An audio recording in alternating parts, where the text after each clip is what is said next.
Hey, I'm Chris Zantek. I'm a go-to-market enablement manager here at ZoomInfo.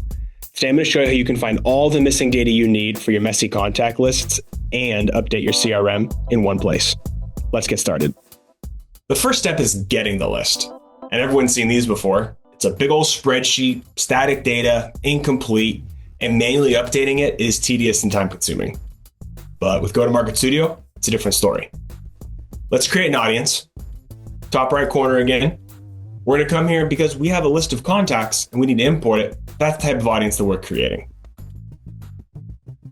We hit next, and we scroll down, we find the CSV option.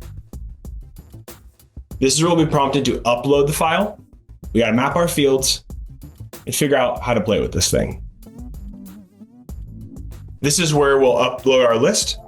Let's say I got a list of leads from an event. We'll select it, hit next, and make sure that the columns are mapped correctly. If I have information already, I'm going to map it to what ZoomInfo fields I have. But most of this I don't have. That's okay. Got first name, last name, and company name. I can work with that. So I hit next and ensure that that data is going to come through the way I want it to. I have options here, but I think a text field will do us just fine. Next, import. Now, this standard data we get from creating audiences is only the starting point. Let's add some waterfall enrichment to get the information that we need. To do so, we're going to go top right corner in our actions, and we're going to be able to enrich from 25 plus vendors. Notice I see my options here, and I can call out what kind of data I need. I'm going to be looking for all this information. So I'm going to select all three, at which point I can preview to see what kind of information is going to come through. Notice that it adds in not only the number, but also the source. No surprise, ZoomInfo has a lot of the data I'm looking for, but even if it didn't, I'd be able to use additional vendors via this waterfall enrichment. So I'm feeling good so far. Let's go ahead and add these as columns. I get business email, direct phone, and mobile phone, as well as the source for all this data as it enriches. Not only do we have our contacts, we also have verified and matched reliable data. We've added the additional data to our audience, which would have been incredibly difficult to do and time-consuming, one-on-one or going to different vendors. So now that we have this fully enriched audience, it's time to prioritize. Out of all these people I could reach out to, who should I reach out to first? Easy way to do so is come up into our actions once more with feeling. In this case, we're going to view all enrichments, and we're going to be able to use a fit score. Very similar to an ICP or an ideal customer profile. We're looking at the company level though. What kind of accounts do these folks work at? Account fit score is set up on the back end. It utilizes AI to identify accounts that align with your ideal customer profile. Let's go ahead and use this fit score. That way we can reference who's really going to be worth our time, and I'm going to be able to prioritize based on the score.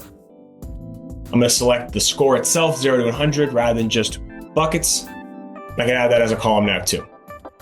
Now that I see these fit scores populating, I can use this to sort. I'm going to sort them descending. I want to get some of my top results and start here. These 9 nines, definitely going to be worth my time.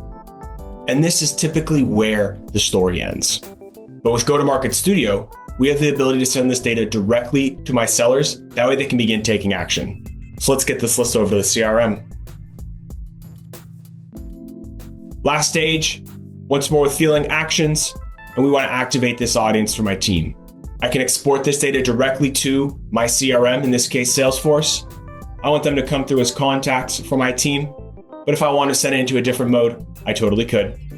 Let's do actions specifically for contacts.